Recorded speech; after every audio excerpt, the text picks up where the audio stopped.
Allahu Akbar, Allahu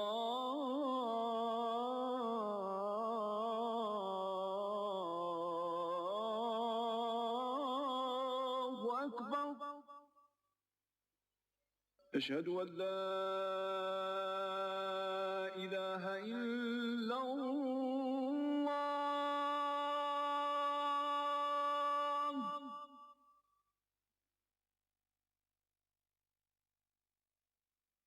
Now is Islam, Iman and Jihad.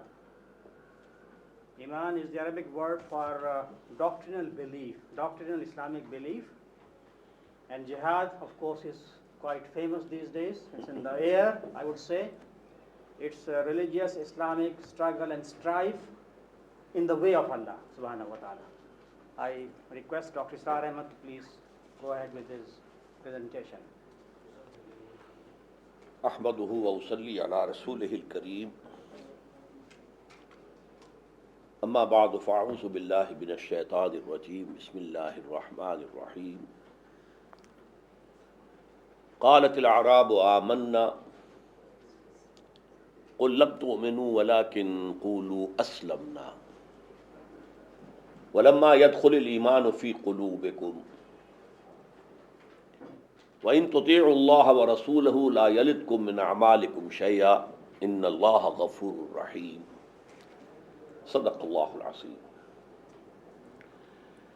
Dear brothers and sisters, the subject of the talk at this time is Islam, Iman and Jihad fi sabilillah. Usually these two words, Islam and Iman, are used as synonymous words. A Muslim is a Mu'min is a Muslim. Mu'min and Muslim. But I am basing my presentation on this ayah of Surah Al-Hujurat. It is 49, Surah 49, ayah 14. Here, Quran says, these Bedouins are claiming that they have become Mu'mins. They have come to believe. They have the faith. Tell them, O Muhammad sallallahu alayhi wasallam, you have not at all come to believe. All you can say is you have become Muslims. You have surrendered. And up till this time, Iman or the real faith has not entered your hearts. Now, who are being mentioned over here? I think this much of the life of the Prophet may be known to you. He had to make a very strenuous struggle to propagate and establish the Deen of Allah. Let me here clarify. Deen means the whole system of life, individual as well as collective. Mazhab is synonymous with religion. And religion, as I told, consists of three things. Some beliefs, some creed, racial creed, some dogma, some modes of worship, and some social customs. How to celebrate birth, how to solemnize marriage, what to do with the dead body. These three things go to make mazhab, religion. But then if you add to them three more things: the political system, the economic system, and the social system. These 3 plus 3 go to make Deen. So we are talking about Islam as Deen, not as religion. So when, after nearly 22 years hardest labor and strenuous struggle, Muhammad sallallahu alaihi wasallam became successful in establishing the Deen of Allah in the Arabian Peninsula. Now what happened? Most of the tribes, they decided now it's no use continuing resistance. Now he is the uncrowned king of the Arabian Peninsula. So go and surrender yourself and become Muslims. So people were coming, delegations from tribes accepting Islam. But then they claimed, now these people who accepted Islam in thousands, Quran has used the word afwaja, armies. Iza ja nasrullah, when the help of Allah comes, وَرَأَيْتَ النَّاسَ يَدْخُلُونَ فِي دِينِ اللَّهِ أَفْوَاجًا. And O Prophet, you see that people are entering the deen of Allah in armies. So when people were entering the pale of Islam in armies, there could be three possible conditions as their inner self. Either they were true believers and they believed actually in whatever they were professing, or on the other extreme, they were hypocrites. They just hid their kufr, infidelity within them. As a matter of strategy, they accepted obedience and surrendered. And there could be a third position in between. Neither positive belief in the heart, nor any intention to deceive. So in the form of graph, you have a zero level, 0 point in the middle, then +1, +2, +3, +4 to the right side, -1, -2, -3, -4. So there were some people who were neither true mu'mins, believers, nor they were munafiqeen or hypocrites. They were at the 0 level, but they accepted Islam.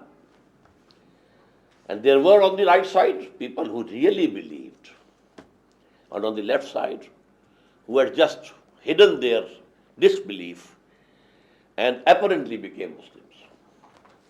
Now to this third category, Quran is addressing them. قَالَتِ الْأَعْرَابُ آمَنَّا. These Bedouins, they are claiming that they have become believers. They have become mu'min. Qul, tell them, O Prophet, sallallahu alayhi wasallam, lam tu'minu. You have not at all become believers. وَلَكِنْ قُولُوا أَسْلَمْنَا. All you can say is that you have surrendered, you have become Muslims. And the real faith, وَلَمَّا يَدْخُلِ الْإِيمَانُ فِي قُلُوبِكُمْ, has not entered your hearts as yet. So here Quran is making a clear distinction between Muslim and Mu'min. Regarding the literal meanings of the word Islam, is to surrender. In the background of this term is that some struggle was going on, and then one party surrenders, gives up resistance, lays down the arms. Iman means belief, real belief, to the level of personal conviction. Now, there's a hell of difference between a racial creed. You believe in certain things because your parents believed in them. That's all. It's not a personal conviction with you. And the second is you have personal conviction. So now Islam actually is the basis of the social order in this world. If you are accepted as a Muslim, you are a member of Muslim society. You can marry a Muslim woman. You become a full citizen of the Islamic State. The basis of this socio-political system is Islam, not Iman. Because Iman is in the heart. As in this ayah I told you, Allah says, real Iman has not as yet entered your hearts. It is only on your tips of the tongue. But who can say with certainty about any person whether he has real belief in his heart or not? We can't. This is known to Allah, God. It's a matter between him and this person. But for the basis of an Islamic society, a Muslim society, an Islamic state, you must have some basis which is solid. So that is the attestation, verbal attestation. Ashhadu an la ilaha illallah. I testify that there is no God except Allah. And I testify that Muhammad is his servant as well as messenger. Now, no sooner than a person utters these words, he becomes a Muslim. As if a line was drawn, he was on this side of the line and now he has come to the other side of the line. Now he is a Muslim. Simply on the basis of verbal attestation. We cannot peep down into his heart whether he has said it from the depth of his heart or not. Maybe he is a spy of the enemy. And he has apparently accepted Islam. He has grown a beard also. There have been cases, in the border villages with India. The Indian spies came over as Muslims. And they worked as imams, leaders in the prayers, in the mosques for several years. And then it came to knowledge that they were the spies, they were Hindus, they were not Muslims. But legally, you can't say you are not a Muslim if he testifies. This social structure of Islam. Now, Hadith says, it has 5 pillars. A very important and very authentic Hadith of the Prophet. Again, the one on the authenticity of which both great Imams of Hadith, Imam Bukhari and Imam Muslim, agree. بني الإسلام على 5 شهادة أن لا إله إلا الله وأن محمد رسول الله وإقام الصلاة وإيتاء الزكاة وصوم رمضان وحج البيت. These are called the 5 pillars of Islam. But the most important is the first. Whosoever utters these words, he becomes a Muslim. Now when the time will come, he will pray. The month of Ramadan comes, he will keep the fast. If he has enough wealth, he will pay the zakah, the obligatory tax, obligatory charity. And if he can afford, he will go to Hajj. So these are the pillars of Islam. These are the basis of the Muslim society. And this is the basis of citizenship in an Islamic state. Iman now is real belief in the depths of your heart. The ayah said, Iman has not entered your hearts as yet. When we believe from the depths of our hearts. And in a very famous hadith, I think Professor Chitik has written that book on this hadith. Yes. Which is called Sunnah, the basis for hadith. Hadith of Jibreel. So Archangel Jibreel came in the garb of a human being and asked 4 questions from the Prophet ﷺ. What is Islam? Answer was, And tashhad an la ilaha illallah wa anna Muhammad Rasulullah. You testify. There is no God except Allah, and Muhammad is his servant and messenger. وَتُقِيمَ الصَّلَاةَ وَتُؤْتِ الزَّكَاةَ وَتَصُومَ رَمَضَانَ وَتَحُجُّ الْبَيْتَ. The four pillars, four modes of worship. Then he asked, what is Iman? Tell me. أخبرني عن الإيمان. What is Iman? Then he used the word أن تؤمن بالله وملائكته وكتبه ورسله. That you really believe in existence of Allah and His attributes. You really believe in the existence of angels. You really believe in the institution of prophethood and messengerhood. You really believe in the revealed books. You really believe in resurrection after death. If these are real beliefs, if you believe in these things from the bottom of your heart, then it is Iman. Now, is something added to the fundamentals of Islam when a person has reached the level of Iman, faith, real faith, personal conviction? Yes. What will now be added is jihad fi sabilillah. Jihad fi sabilillah is not a pillar of Islam. Please note it. It is one of the two essential pillars of Iman, additional. Iman will have all these five.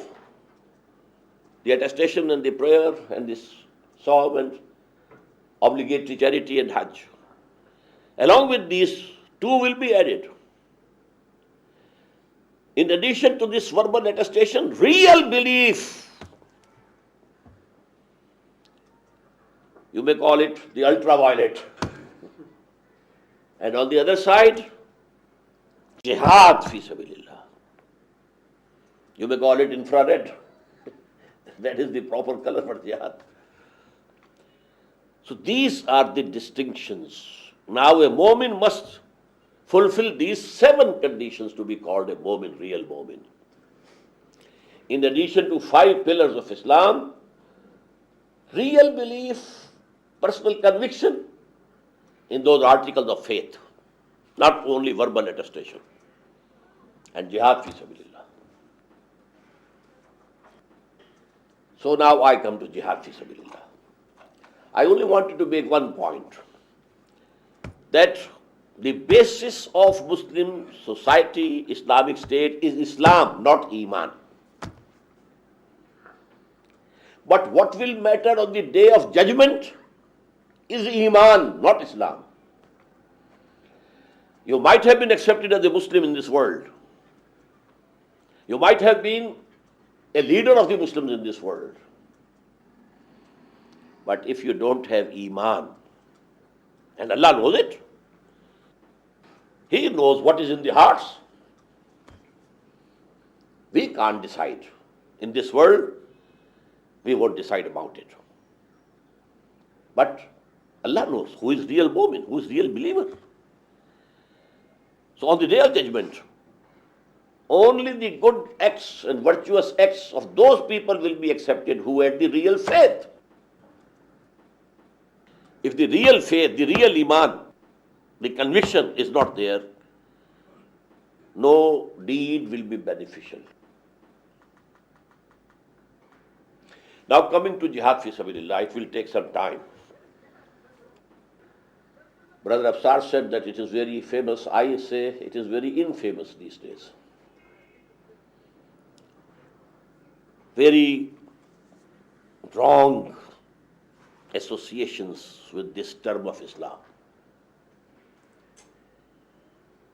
But all the wrong opinions basically are based from our own mistakes, mistakes of the Muslims themselves. Number one, first mistake. We equated jihad with war. Jihad means war. War for the cause of Allah. This is wrong. Quran has two terms parallel. Jihad fi sabilillah, qital fi sabilillah. Now jihad is from juhd. Juhd in Arabic means to strive for something. You are exerting yourself to achieve something. This is juhd. And jihad means struggle. There is some opposition and you are struggling against. Striving for is juhd. And struggling against is jihad. In the same way, some person was going and you shoot him. This is qatl, murder, assassination. But when there are two groups facing each other, these people want to kill them, they want to kill them. Now this is qital. So jihad from juhd, qital from qatl. And now qital fi sabilillah, killing people, fighting against them for the cause of Allah is qital fi sabilillah. And striving something for the sake of Allah is jihad fi sabilillah. Now, based on this misconception is the second error. Because jihad is not there always, qital is not there always. So it became a secondary thing in the conceptions of Muslims. We call it fardhu ain. No, it is not fardhu ain. Not it is the basic duty. Whenever there is war, well, go and take part in it. That's all. Not necessary. All the times. No. While Quran says there can be no iman without jihad. I quoted ayah number 14 from Surah Al-Hujurat, Surah 49. Now I am quoting ayah number 15 from the same surah. إِنَّمَا الْمُؤْمِنُونَ الَّذِينَ آمَنُوا بِاللَّهِ وَرَسُولِهِ ثُمَّ لَمْ يَرْتَابُوا وَجَاهَدُوا بِأَمْوَالِهِمْ وَأَنفُسِهِمْ فِي سَبِيلِ اللَّهِ أُولَٰئِكَ هُمُ الصَّادِقُونَ.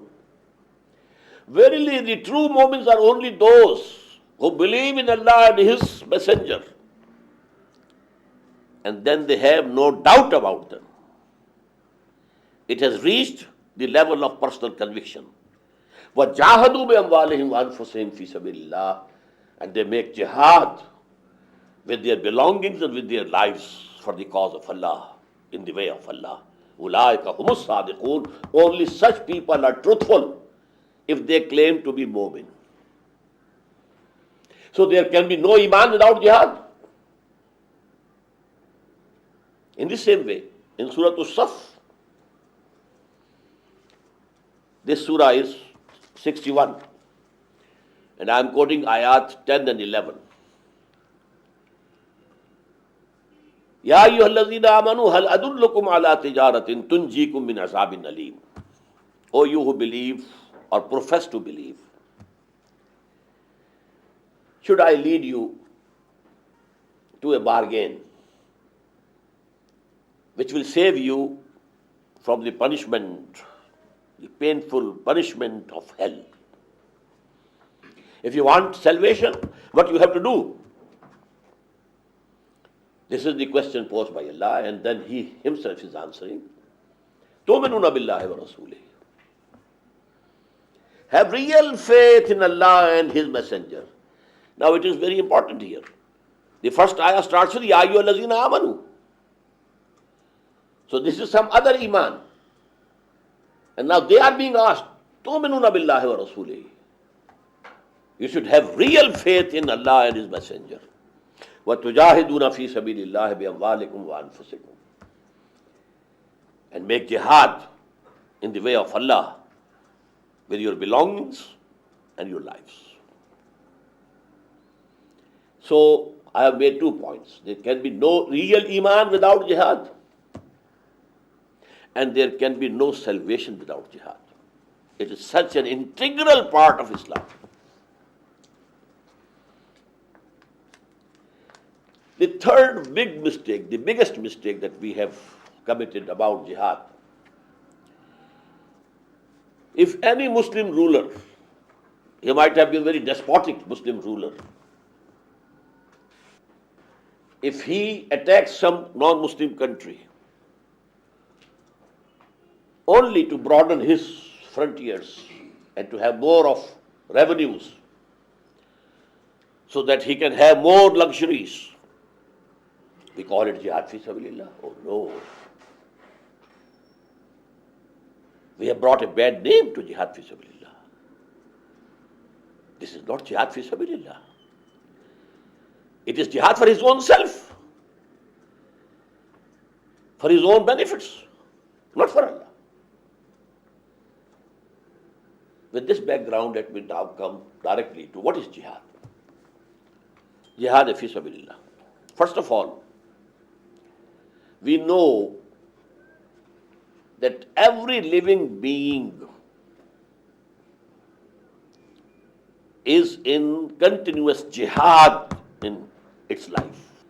Maybe the smallest or the highest Homo sapiens. What is that jihad?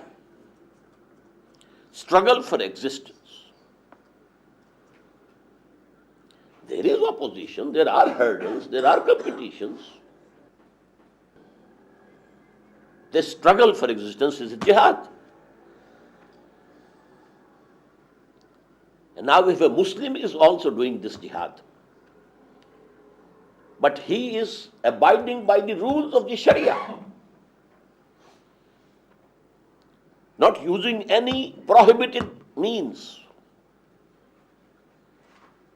So, this struggle for existence, his struggle to earn livelihood for himself and his family, it becomes worship, ibadah. If he is abiding by the rules of the Sharia. Now I come to a higher level. In human beings, there may be struggle for freedom, struggle for self-determination, struggle to snatch their rights from the usurpers. This is jihad. But this is jihad fi sabilil hurriyah. Jihad in the way of freedom. Freedom struggle. Any nation can do it. The Muslims also tried and struggled to get free from the colonial clutches. The Christian countries of Africa, they also struggled. The Hindus in India, they also struggled. It's a common phenomenon. It's a human phenomenon. To get your rights. And if a Muslim is doing this struggle, again abiding by the principles of the Sharia, divine law, it becomes worship. If he dies, he becomes a martyr. Now I come to third level. Jihad based on some ideology. And let me give the example of Marxism, which was an ideology, a philosophy. And a whole system of life, communism, was based on it. And the communists had to make sacrifices to struggle with their belongings and with their lives to establish that system. First to propagate that ideology, that philosophy, and then to establish the system according to it. This is the ideological jihad. Now jihad fi sabilillah becomes ideological jihad on the basis of Iman. Iman is an ideology. This universe has been created by a creator. He's all alone. All the universe is his creation, And the climax of his creation is the human being, whom he has created as the vicegerent on earth. Then there is law given by him, do's and don'ts. So this is an ideology, a whole philosophy, a whole Weltanschauung, a whole world view. The life is not only this life that we are passing in this world. The life, as I told, it's a very long process, very long process.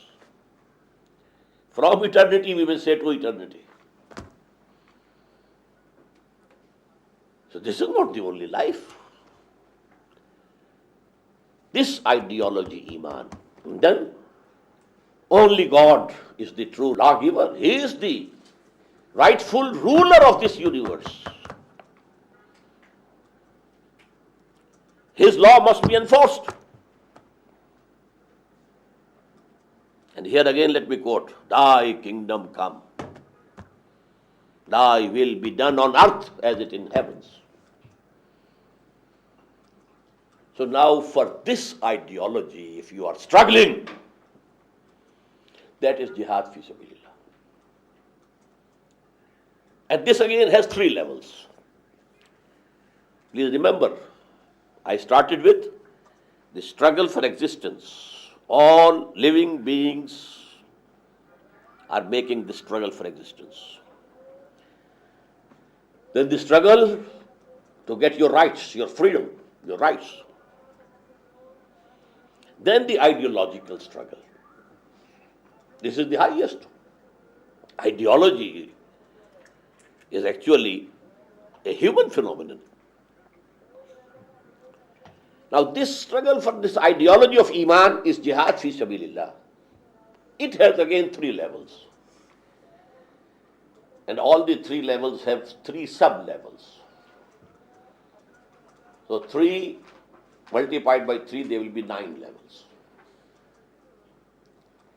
First of all, if Iman has entered my heart, a conflict will start within me. My id or libido is demanding something. And the divine law says it is forbidden. A struggle. Struggle against your own baser self, your animal self, your lusts and desires, which are blind by themselves. They need their gratification, that's all. They don't care whether through rightful means or wrong means, permissible means or forbidden means. So the first struggle is against your own self. And the Prophet was once asked a question, Ayyul jihad afzalu ya Rasulullah? Which jihad is the supreme, O Messenger of Allah, tell us. And the answer was, An tujahida nafsaka fi ta'atillah. The supreme jihad is that you struggle against your baser self, your animal self, your id or libido, to make it obedient to the law of Allah. Along with this, there are 2 more jihads to accomplish this thing, so that you really become a bondsman to Allah. You are really obedient to Allah. For that, there is Satan and the satanic armies which push you towards evil. You have to fight against it. Quran says, Inna shaitana lakum aduwwun fattakhizuhu aduwwa. This Satan is your enemy. He wants to take you astray, to lead to falsehood. So take him to be your enemy. And number 3,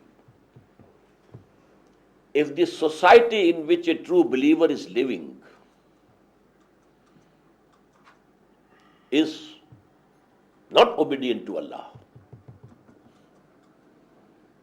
It is going in wrong directions, not caring for any divine rules and regulations. This society will pressurize you. This social pressure would push you towards its own direction. And you have to struggle against this social pressure. If you want to be a true Muslim, true Mu'min, if you want to abide by the divine law, so these three: struggle against your own baser self, struggle against Satan and his agents, struggle against a false society or a bad society. Now, the second stage. This I told you it was 3 go to make 1. The second is, you believe in God, you believe in resurrection, you believe in the life after death, you believe in divine law, you believe in Muhammad. Now this belief should come out of you. It should spread. It's your duty to propagate, to convey to the humanity the word of God, the guidance that He has sent through His Prophet, Muhammad sallallahu alaihi wasallam. And because there is no vacuum, there are counter thoughts and counter philosophies which are against this philosophy, this ideology. Maybe there is absolute materialism. Maybe the society is polytheistic. Maybe they are atheists. They will strive for their own ideologies, and you have to exert against those ideologies to propagate your ideology. And for that you need time. You need to spend your energies. This is jihad for the sake of da'wah, for calling people towards the deen of Allah, for calling people to accept the faith, for calling people to enter the deen of Allah, the total political, socio-economic system of Allah. This jihad has also 3 levels, sub-levels I should say. Society at the top has the intellectual elite. This intellectual elite controls the direction of the society. They are a minority, a minute minority, but they control the destiny, direction. This intellectual minority or the brain trust of the society, it won't pay any heed to sermons. You have to argue with them. They will need proofs for what you are propagating. So the dawah, there's an ayah in the end of Surah Al-Nahl. Udu ila sabil rabbika bil hikmah. Hikmah, wisdom. Call towards the path of your Lord with wisdom. If you want that others should produce arguments, qul hatu burhanakum in kuntum sadiqin, you should also bring forth the argument. These intellectuals can be approached through intellect only. You can't bypass the intellect. But the great majority of people, they belong to second category. They don't have anything here, no false ideology, no wrong philosophy, nothing of the sort. And you can approach directly to their hearts and their sentiments. This is called in Arabic mau'iza, was, sermon. Sermon, common people, they can benefit from sermon. As if their minds are clean slates, you can write anything on them. Because they don't have any ideology. They don't know what is Darwinism, they don't know what is Marxism, they don't know what is logical positivism, they don't know what is existentialism, nothing. So their minds are like clean slates. But they get impressed by your sincerity. Some sincere words. If they feel he is sincere to me, whatever he is saying is for my benefit. He is not thrusting himself, but he is sincere. For my welfare, for my benefit he is doing it. They will accept it. The third level is the institutions. You have different ideologies in the field. They have propagators. Even in religious sense, if you are a Muslim and you are propagating Islam, there are Christian missionaries, they are propagating Christianity. Then calling themselves Muslims are Qadianis, they are propagating their religion. Baha'is, they are doing it. Now you have to engage into a dialogue with them. We call it munazara, mujadala. You have to grapple with them. Because they are not going to accept anything. They are being paid for that. It's their profession. So for them, neither the wisdom would work, nor the sermon would be beneficial. You have to defeat them. And this is the third level. On each level you need to put in your best efforts, your best capabilities, your time. It can't be a part-time job. If you want to really engage in this jihad fi sabilillah, you have to take it as a whole time occupation. Yes. Now let me come to the third and the highest level. This highest level is to establish that politico-socio-economic order in totality. Not only preaching it, not only propagating it, but to establish. There is a very important and very basic ayah of Surah Al-Hadid, and the ayah number is 25. Allah says, لَقَدْ أَرْسَلْنَا رُسُلَنَا بِالْبَيِّنَاتِ. We sent our messengers with clear proofs, shining evidences in the form of miracles even.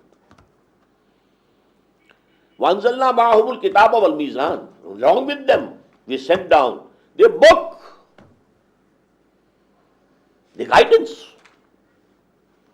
the do's and don'ts, and mizan, the balance, which will give you a balance between man and woman. What are the rights of men and what are the rights of women? A balanced view. The capital and labor. What's the point of justice in between? State or society versus the individual. How much freedom to the individual? How much authority to the state or the society? There has to be a balance, a just balance. And the prophets and messengers came with these two things. لَقَدْ أَرْسَلْنَا رُسُلَنَا بِالْبَيِّنَاتِ وَأَنزَلْنَا مَعَهُمُ الْكِتَابَ وَالْمِيزَانَ. What for? Was it all an exercise in futility? Was it a hobby with Allah, God? No. لَيَقُومَ النَّاسُ بِالْقِسْطِ. So that the people abide by justice. Very important ayah. The final purpose of the sending of prophets and sending down the books and giving the law is to establish justice, just social order, political as well as economic as well as social. Now everybody knows if there is a state or society based on injustice, you have people at the helm of affairs who have vested interests in that structure, in that political, socio-economic system. They will never allow you to change the system, to take out something from the mouth of the lion.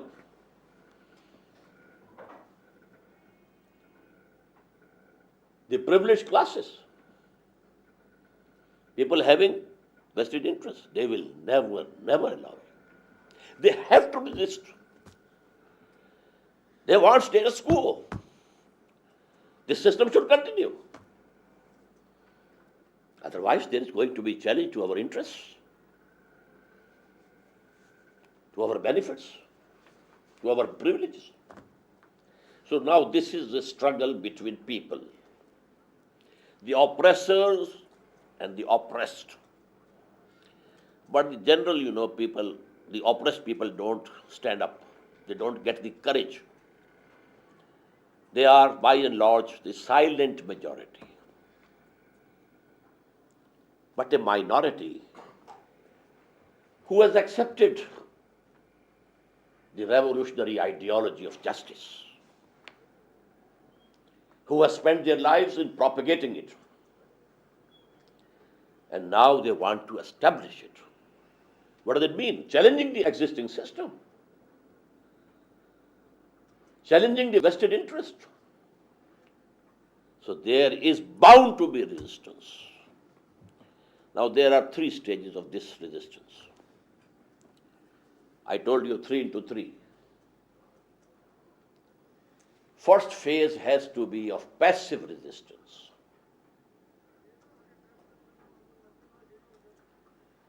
The people at the helm of affairs will persecute you, torture you,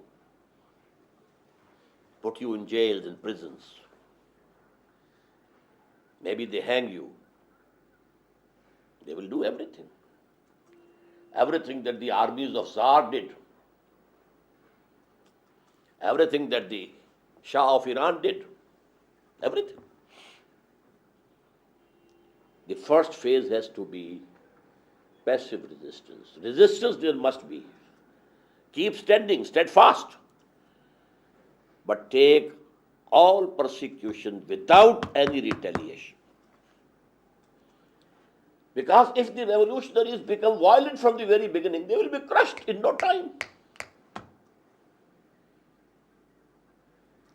They have to borrow time. And for this, sabr, patience, steadfastness. You don't budge an inch from your position, but don't retaliate. Take all persecution without any retaliation. I call it passive resistance. Quran terms it sabr. Patience. But the second stage comes when you feel that you have enough force with you now, enough number of people, fully and deeply committed to the ideology, ready to sacrifice everything they have, even their lives, and organized into a strong organization. Then you challenge the system. This is active resistance. Let me give you the example from Gandhi. The first phase of his challenge to the Britishers was non-violent, non-cooperation. That's all. Non-violent. We don't have to harm anybody, kill anybody, to destroy any property, nothing. Non-violent, non-cooperation. Only one thing, we will not wear your cloth. We shall spin ourselves and we shall make our own cloth and wear it. Total boycott of British cloth. That was the first step. Such a big market as India was and still is. All the mills, in England, buying their products. India is not accepting. Then the second stage was non-violent civil disobedience. We are going to the ocean, to the sea. Paramatma, or God, has produced salt in it. And we are going to make salt from the water of the ocean, which belongs to Paramatma, not to anybody. And we are not saying anything to the British government. But there was excise duty on that. So he challenged the whole taxation policy of British India. This was the second stage of struggle. The third stage didn't come in his life. Why? Because the Second World War broke. And after that, the Britishers were so weak now that they couldn't hold on to their territories. They had to leave. But in jihad fi sabilillah, then final stage can be qital fi sabilillah. You have to fight against those people, the oppressors, who are resisting the establishment of justice, who don't want to establish the just social order. If there is need, you go to war against them. So this is the ninth level of going to war for the cause of Allah. 3 into 3, 9, and 8 stories, they are jihad fi sabilillah only. For 13 years at Makkah, Muhammad was making jihad fi sabilillah. No qital fi sabilillah whatsoever. Rather, the order of the day was to take all persecution without any retaliation. Worst persecutions were given to the companions of Muhammad sallallahu alaihi wasallam. Worst. Torture. Some of them killed. And there were Muslims in Makkah. They could resist, but they were not allowed to resist. It was after Hijrah that Muhammad felt confident. Now I have enough number. Now this is a base for me to launch an offensive. So active resistance is an offensive.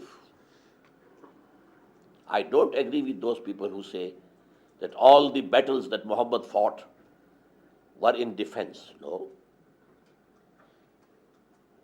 Muhammad took the offensive first. Actually, they are the revolutionary people who take the offensive. A society is going on. People have learned to accept tyranny and injustice. But somebody stands and says, it is wrong, this system is wrong. So who has started the conflict?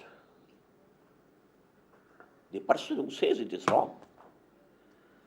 The conflict at Makkah also was started by Muhammad sallallahu alaihi wasallam. They were living in peace. Now what happened? Brother pitched against brother. Son pitched against father. Wife pitched against husband.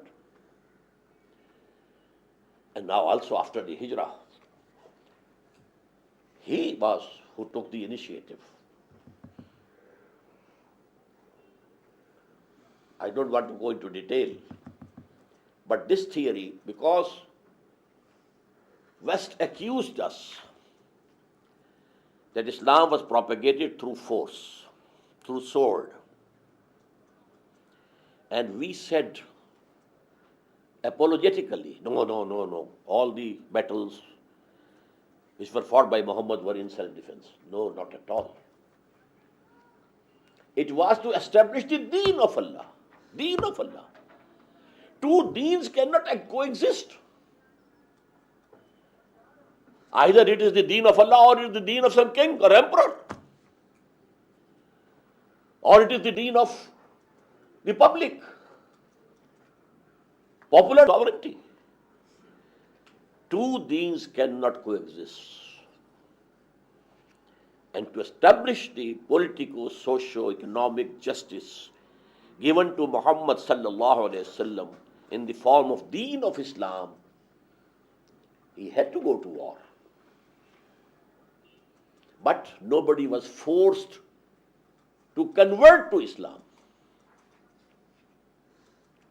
You can remain Jews, you can remain Christians, Hindus, but you will have to accept the supremacy of the order, the collective order. Deen will be supreme, but as religions, you can profess any religion. Deen will be ours. Our political socio-economic system will prevail. But as religion, you can be Muslims, you can be Jews, you can be Hindus, you can be Sikhs, etc., etc. But Islam has the absolute converse of this. Deen is for Allah. He is the only rightful ruler of this world. Thy kingdom come. The rule of God to be established. His divine law to be enforced. And for this purpose, if you have to go to fight against the emperors, against the oppressors, you have to go to fight, to war. But this only is the qital fi sabilillah. Now let me quote here an example. In the mid-50s, the people of Algeria, Muslims of Algeria, Aljazair, they were fighting against the French. And there was throughout the Muslim world an uproar. It is jihad fi sabilillah, jihad fi sabilillah, jihad fi sabilillah. A deputation came to Pakistan. There were two persons. One, a colonel of the army. He was clean-shaved. And another, a very big alim of Algiers. Allama Bashirul Ibrahimi. Very big, knowledgeable person. They wanted some funds and some financial support. I was the Amir of Jamaat Islami at that time in Montgomery, which is now called Sahiwal. So we formed a body and collected some amount. And when I heard his speech, so beautiful speech, so passionate about jihad fi sabilillah. But when that jihad became a success, a socialist state was established. How come? If it was jihad fi sabilillah, an Islamic state should have come into force. Means it was not jihad fi sabilillah. It was jihad for freedom. Okay. It is permissible.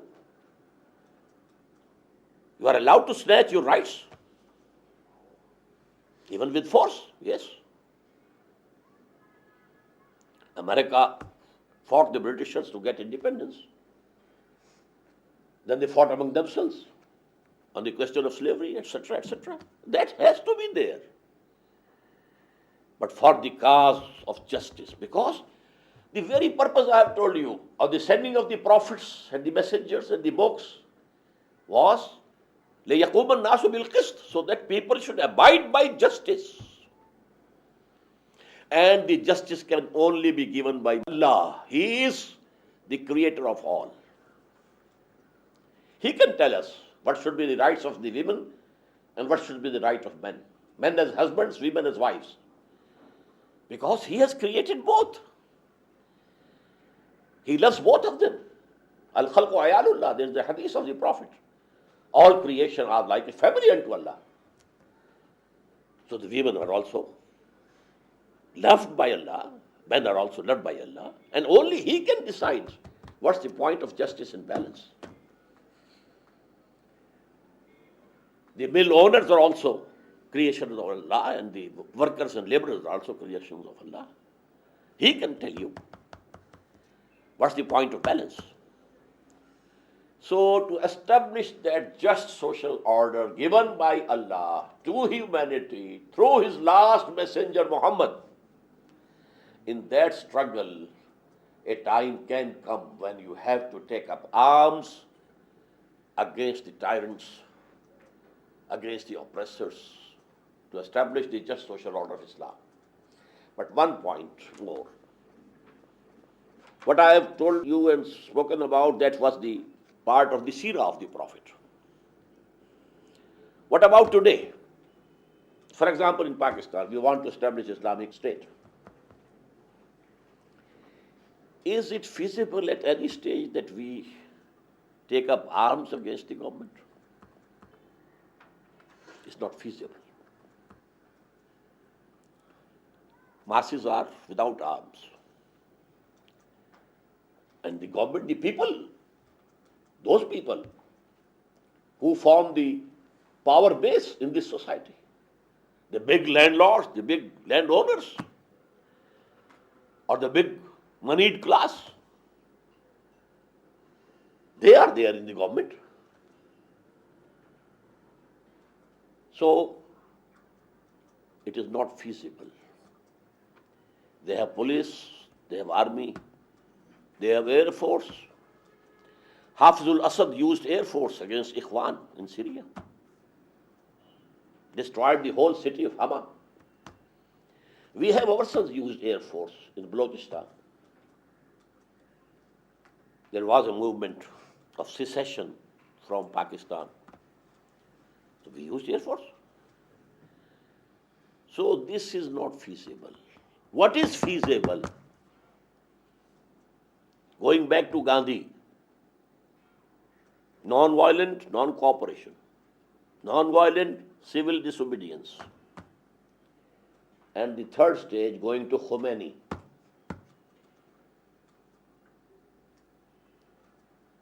The unarmed revolt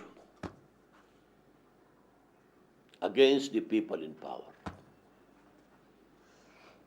A mass movement, not using arms, ready to lay down their own lives. The Iranians laid down their lives in thousands, between 20 and 30,000 people. Then the Shah had to run away for his life. He thought that this army will revolt against me. Why not to kill this one person? How long will we go on killing our brothers? Who are they? Our brothers, our sons, our nephews in the street? So that is the answer of the final push. A mass movement and agitation. It can be the best form also, as it happened in Georgia perhaps, just recently. But here, they have to lay down their lives. But they will not take the life of anybody. It will be one-sided war, not two-sided. I think this should be sufficient.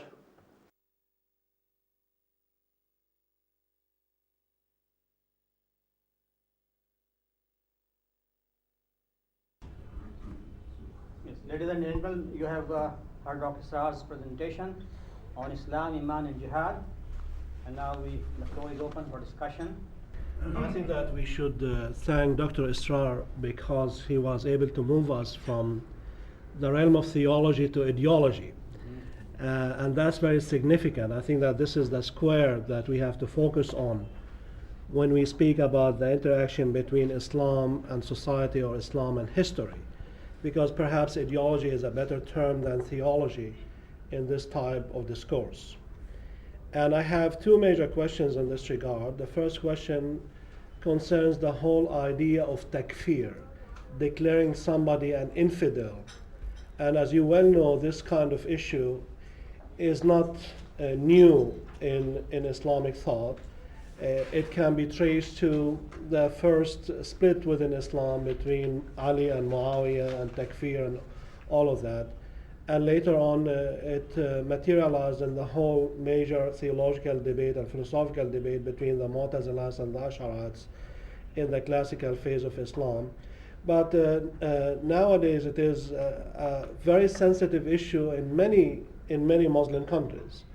As you well know, in the 1970s in Egypt, there was the takfir and hijrah community, people who declared the whole society to be a kafir, the whole Muslim society of Egypt to be a kafir.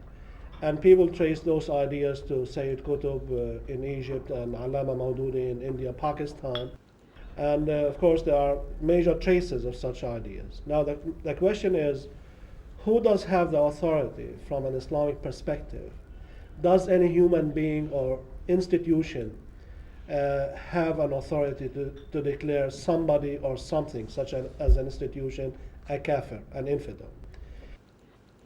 Firstly, as I told, if we don't know anything else about a person, and he testifies that there is no God except Allah and Muhammad is his slave and messenger, he is a Muslim. But if then we come later on, we come to know that he doesn't believe in Quran, for example, something which is most basic for Iman, then we declare him an infidel and kafir. And the case about Qadianis and Baha'is, that they don't accept Muhammad as the last prophet, and they think that the institution of prophethood and messengerhood is continued. So declare someone to be a kafir infidel is separate from accepting someone as a Muslim. If we don't know anything about him, he is testifying he is a Muslim. But if we come to know that he believes in something which is just absolutely contrary to Islamic belief, then we declare him as infidel. In an Islamic state, it's only the state which can declare anybody or any sect or any group of people as infidel. But during the colonial rule, when there was no Islamic state, this function was taken up by the ulama. But as bad luck would have it, the ulama then used this sword against each other also, with little differences in theology and in the fiqh and law and this and that. So that is the sad part of it. But ulama, if they have a consensus about a group that they are not Muslims, they are outside the pale of Islam, then we have to admit it. This thing happened in Pakistan about Qadianis. The ulama, all sects, all Shias, Sunnis, and Brelvis, and Deobandis, and Ahl Hadith, Zahiris, Jamaat Islami, there was a complete consensus that they are outside Islam. And then the government also took this step. Mr. Bhutto, he got it decided by the parliament. And the Qadianis were given full opportunity to present their case. But then the committee of the parliament decided, no, they are outside Islam. Now, I think that what you have essentially talked about is what we call, in Christian theology at least, the relationship between violence and the sacred. And I'm really delighted that violence and the sacred, al-Qudsiyya, the sacred. And I'm really delighted that you have explained that from an Islamic perspective. However, I don't see any major difference between your ideas on the connection between jihad and violence, or offensive Islam, so to speak, in your own terms, and between the ideas of somebody like Bin Laden and Ayman Zawahiri. The only difference I see is a matter of tactic, that perhaps you are much more tactical than they are. No. But in an essential theological justification of jihad, I don't see a big... No, I'm sorry, you have misunderstood me. Yes. They have not passed through those 8 stages. Yeah, but these stages Have are they made tactical dawah? stages. Have they organized people? Have they purified their souls? Whatever Bin Laden is doing or the other, extremist groups, they are showing their anger only, just angry children, giving vent to their anger because America is supporting Israel. It has gone out of way to support the Zionism. So they are angry, that's all. But this is not jihad fi sabilillah, not at all. My description is absolutely different. When the Russian armies entered Afghanistan and there was a resistance, there was all, in the whole Muslim world, jihad, jihad, jihad. And then Bin Laden was also bringing Arabs, Yes. and Omar Abdurrahman was also doing the same thing. Abdullah Azam was also doing the same thing. I never accepted it to be jihad fi sabilillah, never. I said this is jihad fi sabilillah hurriya, and this is permissible in Islam. And if you lay down your life for that, you are a martyr. But it is not jihad fi sabilillah. Jihad fi sabilillah has to pass through those stages. The prophetic, model. But then, when Taliban came, and they established some laws were enforced of Islam, and there was all peace and tranquility in 90% area of Afghanistan. And one command of Mullah Umar and this cultivation of poppy, 0. Then we said, okay, now these people, they are the rebellions, the Northern Alliance, and the war against them is fi sabilillah. In the same way, I never accepted that whatever is going on in Kashmir is jihad fi sabilillah. Never. It is also jihad for freedom, for self-determination, etc., etc.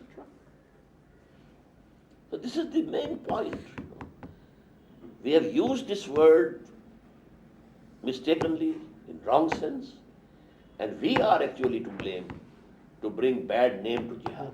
You have blown it out of proportion. Yes. So this was a follow-up to the first question. What's the second question? That's the second question. Okay. You will agree that different Muslim societies or different Islamic movements will have to determine at what particular stage they are in on the basis of analysis of the objective conditions of their own societies. In other words, different Islamic societies and different Islamic movements can be at different stages of resistance.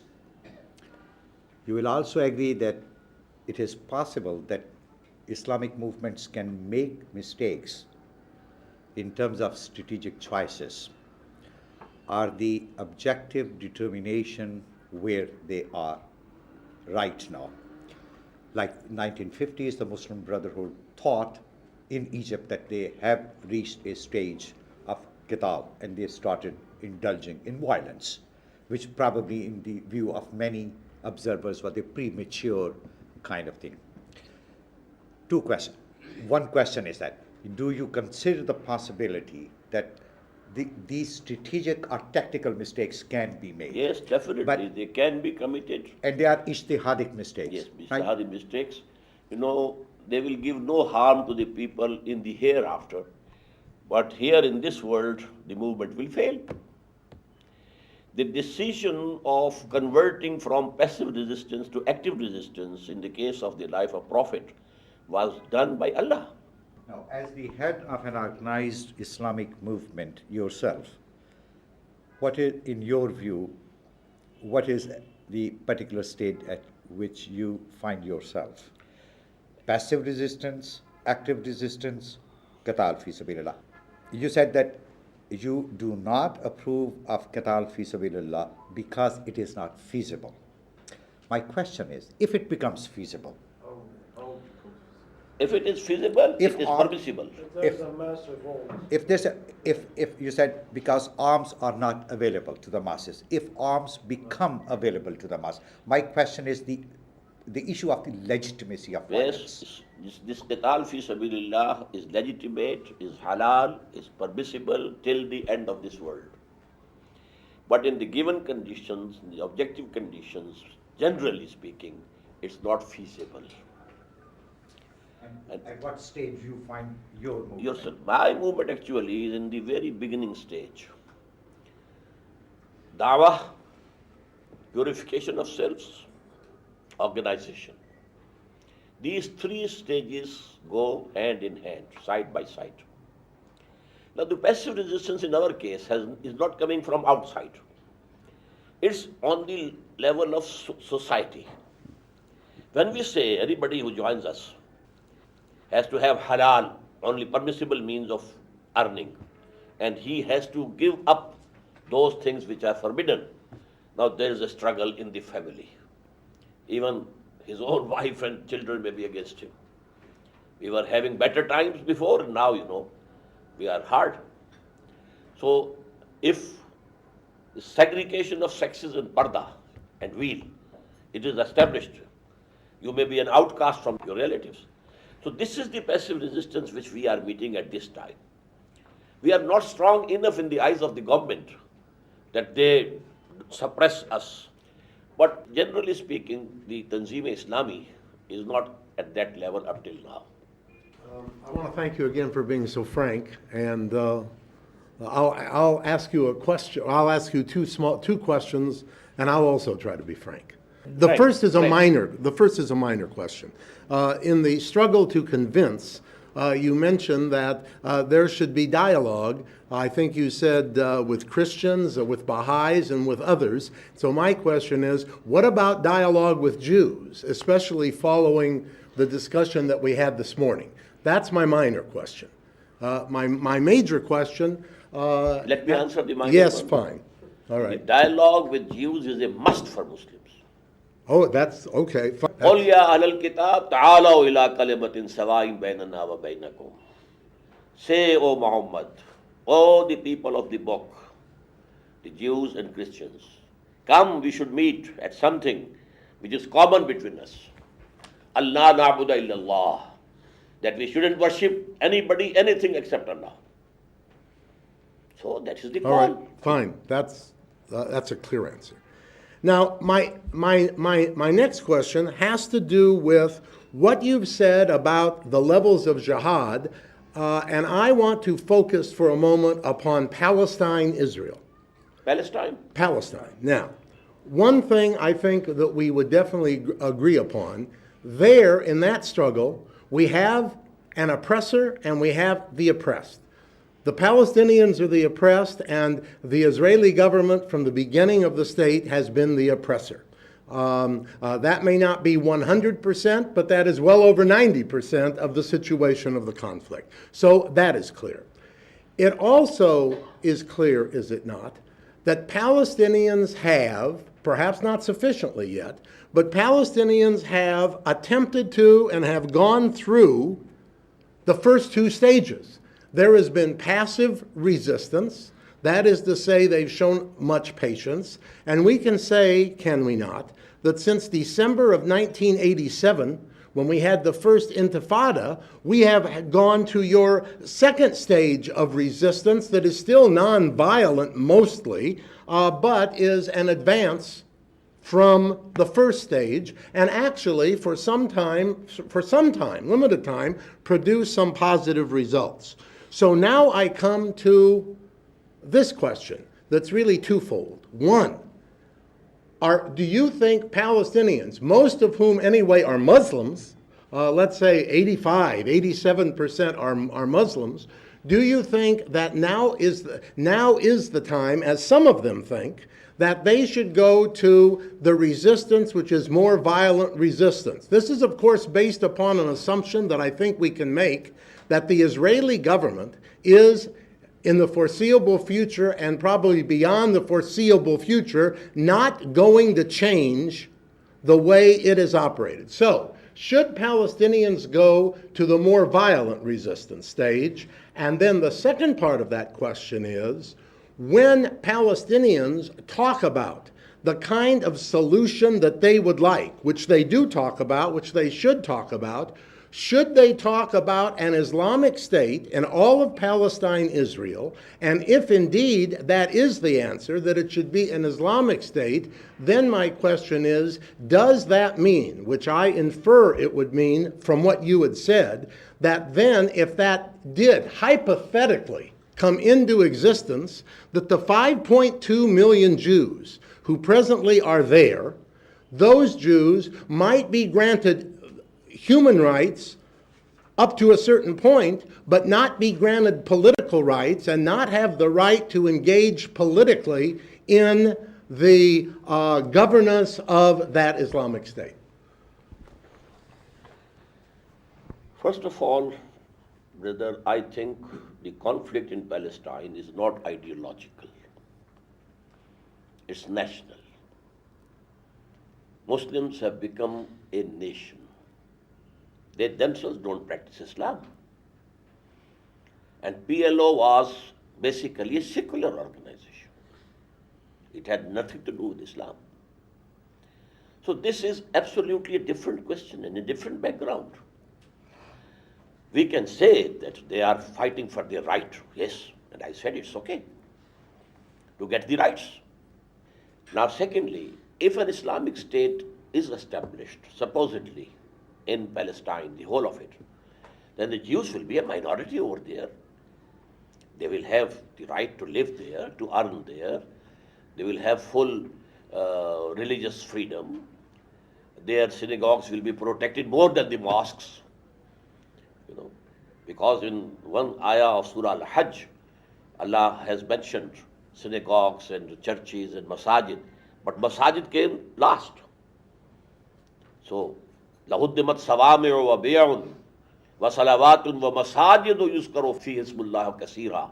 So all these, synagogues and churches, and then masajid also. I wonder how you would feel about the following.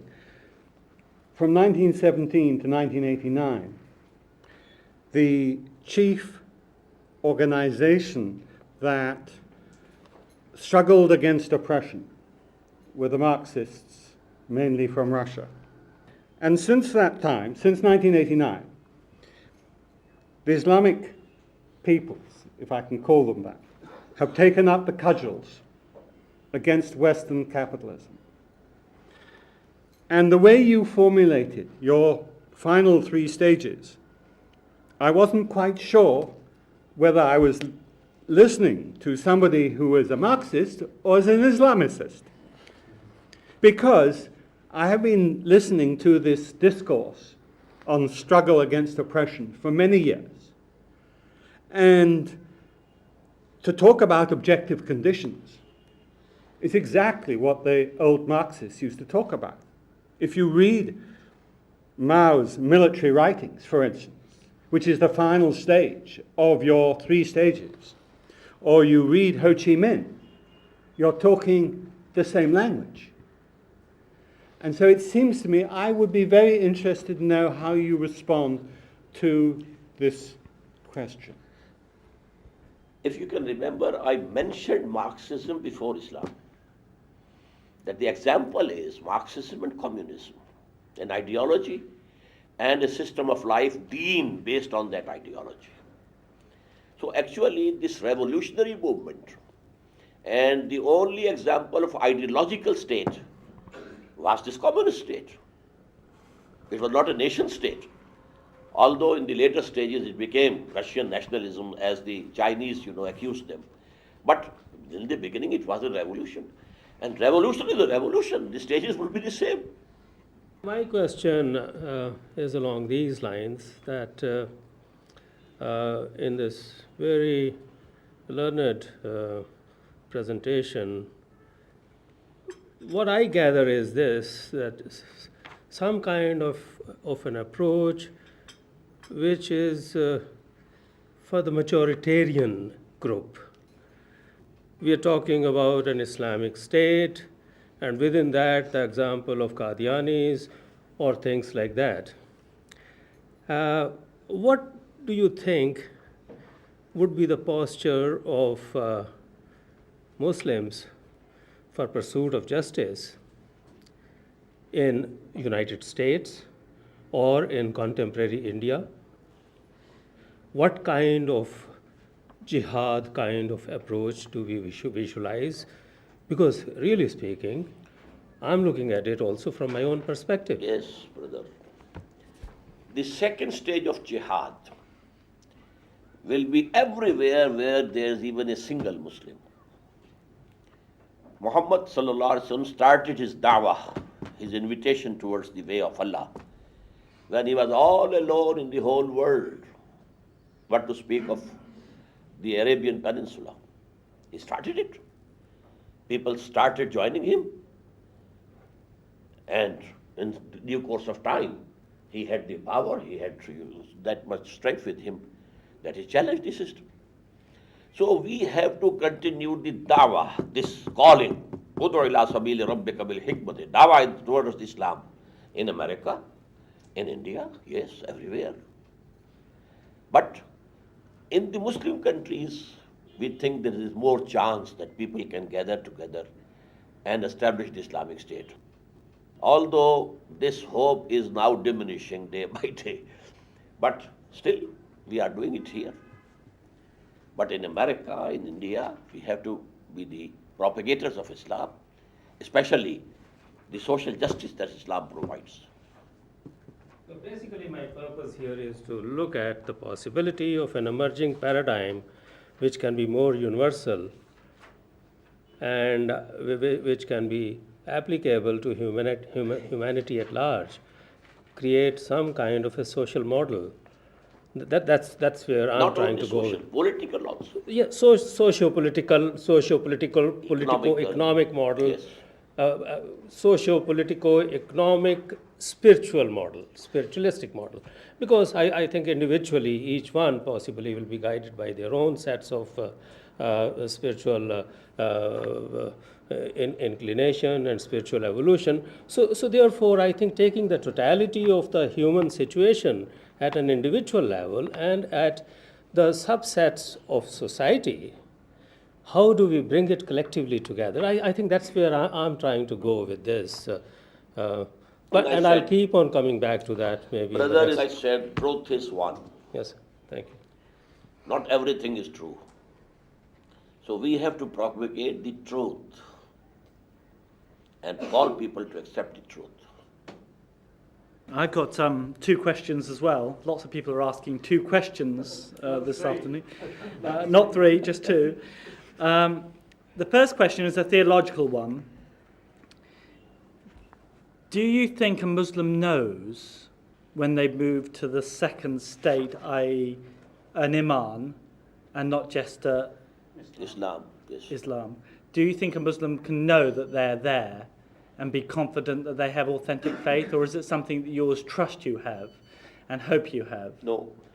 There are ahadith, tradition of the Prophet, we tell, when this happens, then you are a mu'min. When this thing happens, you are a mu'min. So there are signs of real iman. Right. Yes. Okay. But anybody can say yes, yes. Yeah. Okay. This is a matter of self-assessment. Self-assessment. Self-x-ray. Right. You can't pronounce a judgment about others. Thank you. My second question is to do with returning to the whole issue of the stages from passive resistance to active resistance and then to just aggression. You invoked Gandhi as an example of somebody who did stages 1 and 2. But of course the big difference is that Gandhi believed that 1 and 2 were all he was allowed to do because of his commitment to non-injury and to his commitment that taking of life, even in a just cause, is wrong. And of course there are many Christians, well not many, but there are some Christians, Jesus Christ almost certainly, much of the early church for the first 300 years, and continuing groups like the Mennonites and the Quakers and Martin Luther King Jr., who've also stressed that in the end 1 and 2 is where you should stop, because life is sacred, the taking of life is sacred, and is therefore wrong. And once you start killing, it leads to revenge and counter-revenge and the cycle of violence. And you can never be sure that goodness comes out of it. And therefore, isn't there a big difference between what you're advocating and what people like Gandhi advocated? And that is, in the end... Gandhi, you mean? Gandhi, yeah. Yes. In the end, both Gandhi and Martin Luther King and certain strands of Christianity who are committed to pacifism stop at 1 and 2 and would think it all's wrong to go to number 3. No, it would have gone to number 3 if there was need. These were the stages. Non-violent, non-cooperation. Not even disobedience. It was only non-cooperation. We are not going to wear your clothes. That's all. Then the non-violent disobedience, civil disobedience, breaking the law. If these were good days for the Britishers, they would never have left India. Neither they killed anybody who was striving for freedom, nor the people killed any Englishman. But they were going and they were in haste to go. They had planned in 1948 to free India. But then 1 year earlier they went. So had the third stage come, Gandhi would have gone challenging the system, and the system can never change without bloodshed. We have to be very simple. No system can be changed. Religion can be changed. The creed, the dogma, it can be changed. People can become Christians. People can become Buddhists. But to establish a politico-socio-economic order, well, that has to entail some bloodshed. That is why Muhammad, he took a sword in his hand. Otherwise, it would have been a missionary type of work only. Deen would not have been established. I would like to take the issue of the intelligentsia, the intellectual elite that you referred to in passing in your talk. And you made a distinction between the intellectual elite and the masses. I'm not concerned about this distinction at the moment, but what I'm concerned about is the intellectual elite in the Muslim world. Of course, the intelligentsia are not homogeneous. One can define them in so many different ways. But I think that in the Muslim world, one major composition of the intelligentsia is the religious intelligentsia. And in a country like Iran, we said that in a sociological sense, not in a normative sense, I think that Iran is the only example I can think of in the 21st century where religious intelligentsia are in charge. They have the power. Of course, there are major conflicts between certain forces within Iranian society. But here the ulama are in power. But that's the only example I can think of. I don't think this is the case in the Sudan or the case in Malaysia or Saudi Arabia or Pakistan, although some of these countries are referred to sometimes as Muslim countries. In other Muslim countries, take the example of Egypt. In Egypt, we have the major institution of Al-Azhar, which is a respected Islamic theological institution, especially in the Sunni world. And if you look at the Azhar ulama, by and large, nowadays, the majority do not oppose the status quo. On the contrary, they are the major supporters of the status quo. So in that sense, they are not absent from social political forces within society. They do support the status quo. And the ones who don't are the jihadis or the people who belong to the Jama'ah Islamiyah. When I was in Egypt 2 days ago, I came to realize for the first time that there are 15,000 members of Jama'at al-Islamiyah in prison in Egypt. 15,000, a large number. Most of them are young people, leaders, intellectuals in a religious sense. Whereas the high ulama of Egypt, at least most of them, are in support of the status quo, which is very oppressive, extremely oppressive. And they justify the status quo in Islamic terms. And this is true to a large extent also in Saudi Arabia with a great number of the ulama. I know that there's a split between the ulama in Saudi Arabia. Some of them oppose the status quo, but the majority, one would say, are for the status quo. Now, how would you characterize the situation here in Pakistan? Would you say that the majority of the ulama are for the status quo or against the status quo? It's a difficult question, but in the first instance, I disagree with you. The ulama don't belong to the intelligentsia or the intellectual elite. They are learned people, learned in the religious sciences only. Yeah, but that's a production of knowledge. No, but anyway, But it's I'm not- restricted. Scope is restricted. that's not restricted. Yes. The ulama are in touch with the masses, and that's not restricted at all. No, the scope is restricted. Yeah. They are in touch with the masses because they are there in the mosques. And every seventh day there is a meeting, there is a public gathering, and they have the contact with them. But intellectuals means those people who obey their intellect first of all, philosophical bent, and they want to have this intellectual thirst satisfied. Those are the intellectuals.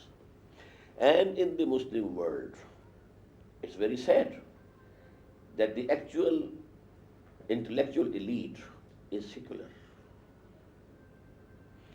And to Islamize them is the biggest challenge for the Islamic movements. Well, I disagree with this kind of character. I think that the religious elite are a major part of the intellectual elite. They are not the only part, but they are a major side, a major layer of the intellectual elite in We can contemporary. agree to disagree. Yes, that's Yeah. true. If I am mistaken, please forgive me. You said that Prophet Muhammad ﷺ was led an offensive Yes. jihad. Yes. Okay. Can you give examples?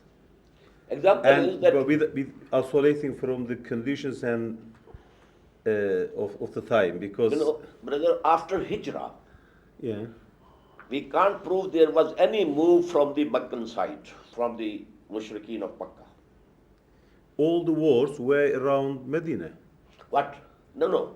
That- What happened this is is that Muhammad sallallahu alaihi wasallam took only 6 months to consolidate his position at Medina. He built the mosque, number one. Then muakhat, brotherhood between the immigrants or the muhajirs and the ansars. And thirdly, a joint pact of defense of Medina with the Jewish tribes, 3 tribes. He consolidated his position here, and from the 7th month, he started sending small groups, guerrilla groups, threatening the caravan route which was going from Mecca and passing near Medina from Badr and going to Syria, or the caravan route going to Yemen through Taif. There are 8 expeditions. In 4 of them, Muhammad himself took part. They are called Ghazawat. And the other 4 are Saraya. before their attack, before the attack of Before Badr. Medina people. Yes. And there was no move whatsoever from the Makki side. Well, they wanted to go and attack Medina and finish this because job. I mean, what I said, isolating from the condition, because each time they used to receive information that they are going to attack Medina. That's why. Yeah, that's why he did. Yeah, that's why he did. No, you he can't did prove, peace treaty with Jewish and even these with 8 Christians. expeditions, you cannot prove any one of them was based upon any information coming from Makkah. I think this point needs to be analyzed very deeply, because Yes. it is. I feel very much doubt that in Prophet's life there was offensive jihad to any. I mean, if we study very deeply that Yes. he was all in defensive cases, because this. Well, the conquest of Mecca was a form of offensive jihad. Are you, Oh no. Sir, are you familiar with Fazl Rahman's argument that for each single battle, we do not need to establish a point of provocation from the Meccans? What we need to establish is the overall offensive context that the Quraysh of Makkah had established, to which Muhammad sallallahu alaihi wasallam had to respond. And that's the argument which Fazl Rahman has built. Actually, there is no proof that the Makki people were planning some attack of Medina. As I was saying, there were hawks and doves. The hawks, Abu Jahl, Uqba ibn Abi Mu'ayyad, they wanted to attack. But there were doves who wanted, though they have gone from here. And one person, Utbah ibn Rabi'a, he said that now leave Muhammad and the rest of the Arab world. Now, if Muhammad is eliminated by the rest of the Arab world, this thing will happen without yourself soiling your swords with the blood of your brothers. Who are they? They are from Quraysh. And if Muhammad can subdue the whole of Arabia, it will be to our gain. He is a Qarshi. So a Qarshi empire will be established. So this was the argument going on. But when that thing happened, when the caravan was going to Syria under the leadership of Abu Sufyan, Muhammad sallallahu alaihi wasallam, his men chased it, but he escaped. When it was coming back, he sent an SOS message to Makkah. I fear that Muhammad and his people, sallallahu alaihi wasallam and radiyallahu ta'ala, they will attack us. So send some help. And from the other side, from Nakhla, Nakhla is a place between Makkah and Taif. There the Prophet had sent 11 people. And the command was, stay there and keep us informed of the movement of the Makki people. There happened a skirmish. One of the mushrikeen of Makkah was killed by Muslims. 2 were made prisoners, and they brought the booty also. The Prophet said, I had not commanded you to fight, but he didn't take any action also. Now this person who had escaped, he went to Makkah and he raised hue and cry. The people of Muhammad have killed our person. These 2 reasons, were there for the preparation of 1,000 strong army. The provocation was from Muhammad sallallahu alaihi wasallam. We have to be very clear regarding this. This is a very important issue of the Sirah. I want you to consider the consequences of the position you are taking. And here is how I see it. If we articulate the jihadic ideology as an offensive ideology, and we say to the world that we have not yet reached the stage at which we can undertake violence, take up arms against the forces that are opposed to Islam.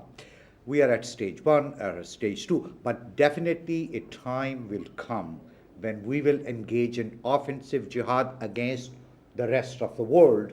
Then the rest of the world is perfectly legitimate, is justified in taking a preemptive strike against the Muslims so as not to entertain the future possibility of being attacked when the Muslims are in power or in a position. So here gives the perfect legitimacy to George W. Bush to attack the Muslims.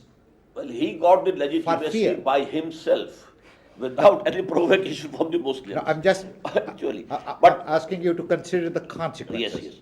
A difference should be made between what happened during the life of Muhammad sallallahu alaihi wasallam and what can happen today. The spreading of the message of Islam in those days couldn't be by any other means except conquering. Today you have television, you have all communications, you can spread the message of Islam. And if you can show an example of political socio-economic system of Islam, that would be the best of propagation. That's where I wanted you to come. And my question was, is it possible? Regarding the life of the Prophet, we shouldn't distort it. Okay. Yes. Is it possible to establish the socio-economic and political justice without using violence? In other words, is it possible to establish an Islamic social order through democratic, peaceful means? If by democratic, peaceful means you mean elections, etc., my answer is no, not at all. These democratic, peaceful means, they are held, elections are held to run a system, not to change the system. The power bases in this society, they will be reflected in the elections. The elections might be very transparent, but the power structure, the landlords, the moneyed people, they will come there and they will try to have a status quo. So actually this is not the way. But I told you that it is not necessary that you go to war. A peaceful agitation, a peaceful mass movement. But for that peaceful mass movement, you need a very strong, integrated, disciplined party, first of all, which can control the mass movement. The mass movement otherwise can be hijacked by any person who raises a louder slogan. Unless you have this backbone of that mass movement is a very strong, disciplined party. Hizbullah, as Quran says it. The party of Allah. I would like to make one comment about Al-Arab urban dichotomy in early Islam, as well as the urban Bedouin dichotomy in the contemporary Muslim world, a comparative outlook in brief. As you correctly said, the Quran is severely critical of Al-Arab in many of the Quranic verses because originally they disobeyed, etc., etc. But one could say that, one could take that as a lack of harmony in early Islamic Arabia, between urban Islam and non-Islamic desert, so to speak. And that's why Al-Arab were, violence was used against them, in a sense, by the urban Muslims to integrate them. But if we look at what we call the Gulf states in the past 50 years, since the beginning of the Cold War at the end of the 1940s, we can see that the Gulf states, because of petroleum, have been integrated into the international capitalist market. And we can see the consequences, where now tribal leaders are in power, and they have been in power for centuries, in the case of Saudi Arabia, since the end of the 18th century. This is true in Jordan. It is the same family, the same tribe. It is true in Egypt, the same tribe or the president. It is true in Morocco. So here the tribes seem, after 14th century of Islamic progress, seem to have overcome their problem of urbanism by controlling the urban side of Islam, so to speak. Do you see what I mean? That initially, urban Muslims attacked the Arab, whereas nowadays the Arab are in power. They attacked Arab. How? That the Quran is critical of the Bedouins. Critical, because you know there was lack of training for them. Right. The people at Medina, they had the companionship of Muhammad sallallahu alaihi wasallam. Right, right. So that is why Quran says that it's not necessary that all the Bedouins should come to Medina to learn Deen. So that was the proposal given by Allah. I don't disagree with that. But what I'm trying to say is that in the contemporary period, in the past 50 years or so, it is the Arab who have come from the desert, who have overcome urban Islam and who are in control. It's not Arab, it's oil. It's only oil and nothing else. And then education is widespread. Or living in very far off corners, they are getting education. It's propagating Bedouin philosophy. Okay. When you were talking about your second group of jihad, the struggle against the intellectual, where you use arguments, the use of the sermon for those who are non-intellectual so you can touch the heart. Yes. And then you talked about dialogue for those of other faith traditions in other religions.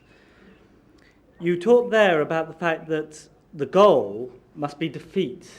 You use the word defeat, I think, of other religious traditions. And I assume what you mean by that is that because Islam's true, you've got to persuade the Jew, persuade the Christian, persuade the Hindu of the truth of Islam, and in that sense those religions should disappear. And that's fair enough.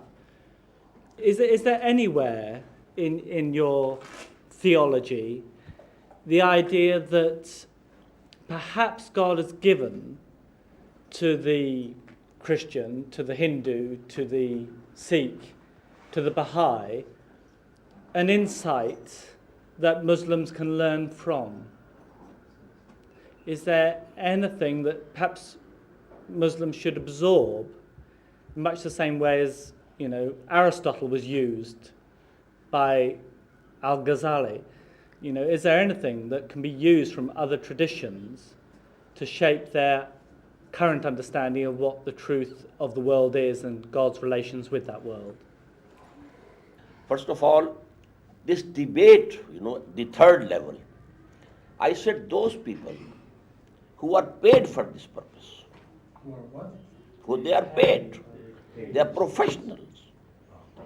The missionaries and these, and the Baha'is and Qadianis. So we have to silence them by argument, by debate. They are not going to listen to any argument, etc., etc., but debate, just as Ahmed Didas has done. But this is not da'wah. This is not the calling towards Islam. Calling towards Islam is two levels, at the intellectual level, at the common level. The common level, who don't have any false ideology in their minds, sermon will do.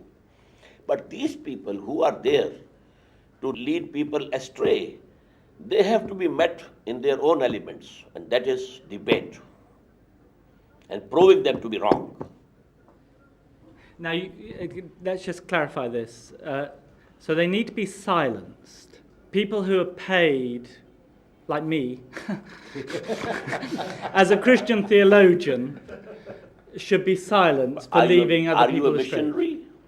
Well, you are like an imam. No.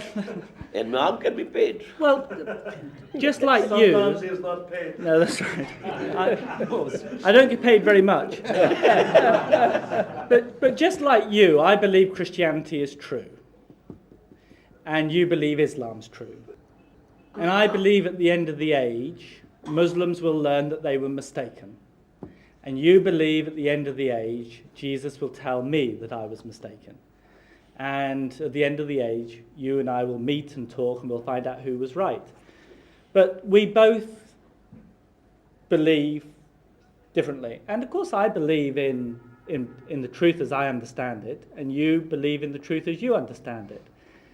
Now, I don't think it's right as a Christian to want to silence people who are proselytizing for Islam. I wouldn't want to do that, because I think that it's very, very important we have a witness in this world to how complicated matters of faith are and the mystery of the divine.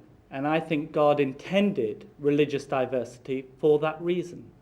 So therefore, I would never talk about silencing people who are trying to convert people to Islam. In fact, I would welcome them, and I would encourage them to welcome me and others who want to, and as part of the excitement of God's world. But you don't see it like that at all, is that right? Let me give you an example. Father Fender came to India just after the Britishers had conquered India. And he challenged all the ulama, Muslim ulama, and held debates in various cities, starting from Calcutta and all, this UP, if you know somewhat of India. And then he reached Delhi. That was the capital. And there, standing on the stairs of the great mosque, he challenged all the ulama of India, come and argue with me. I have defeated all the ulama, starting from Calcutta, coming to Delhi. If there was no one to challenge him, the majority of the Muslims of India would have converted to Christianity. They didn't know anything. But seeing that a Christian father, a learned person, has defeated our ulama. So to stop this thing, what happened? One person came up, Rahmatullah Kiranvi. He defeated him. And then he ran away from Indian subcontinent. He started his mission in Turkey. And there also the ulama were defeated. But it was the caliphate till that time. So there was a request to Rahmatullah, send Rahmatullah to Turkey so that he can silence this person here. And when he came to know that Rahmatullah Kiranvi is coming to Turkey, he ran from there also. So what are the influences on the people, on the general masses? They are not very knowledgeable. How many percent of people in India could read and understand Quran for themselves? They had faith in their Maulvis. And if the Maulvis stand defeated, what would be the psychological effect? But thank Allah that there was a person.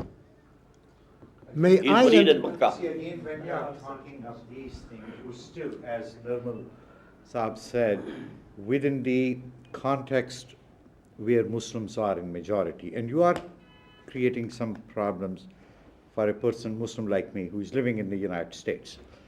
You want complete freedom to silence the Christian missionaries or other non-Muslim missionaries here in Pakistan, but you want complete freedom for me to propagate Islam in the United States and not to be silenced by them.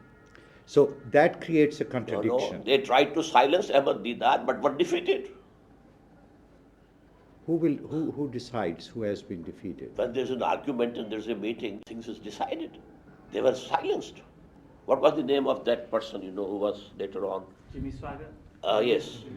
Jimmy Swaggart was defeated. My question is about Muslim and Mu'min. And what I'm trying to sort of comprehend here is that Mu'min is a person who, I suppose, who is developed or evolved in Iman and whose kirdar is such that it justifies that way.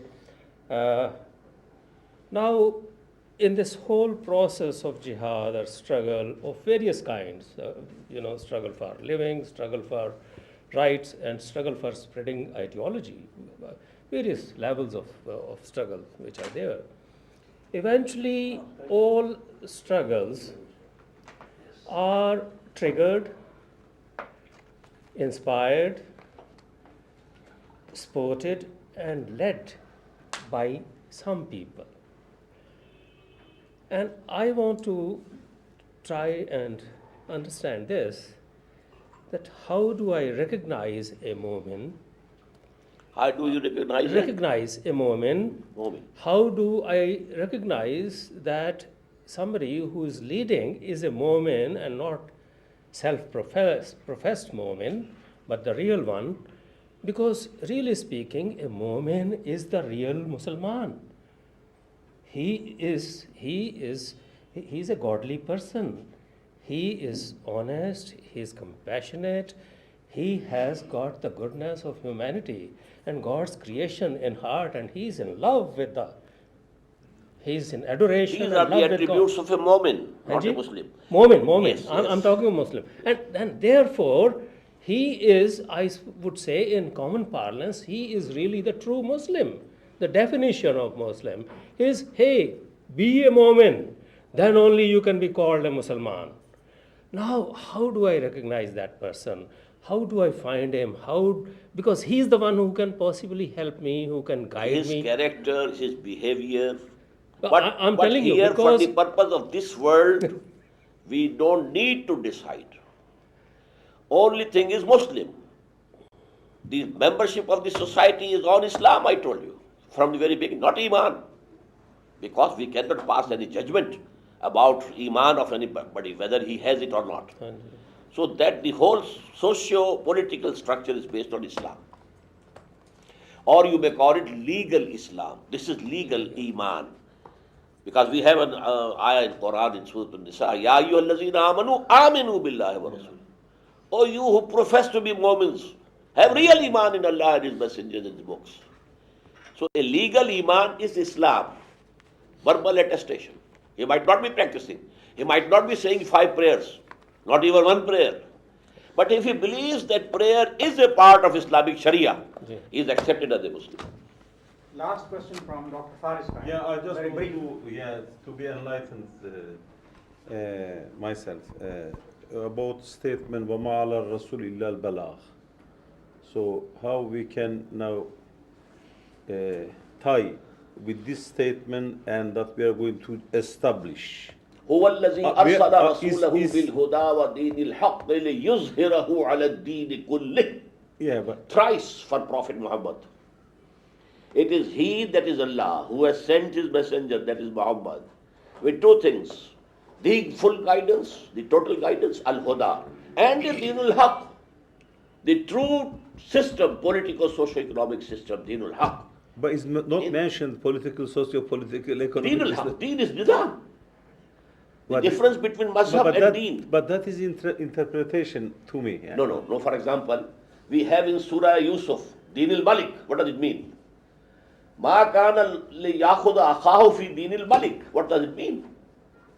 Because to convey the message is something else. No. To establish it is something else. Joseph wanted to retain his brother Binyamin with him in Egypt. Yeah. He couldn't do it according to the law of the king. He was not the king. The king was the person who had seen the dream. So either it is the deen of king, Deen al-Malik, or it is deen of Allah. يَدْخُلُونَ فِي دِينِ اللَّهِ أَفْوَاجًا. And Islam is deen, not mazhab only. So actually to make that deen supreme over the whole of this system was the basic purpose of the advent of Muhammad sallallahu alaihi wasallam. So We must conclude now. Thank you so much.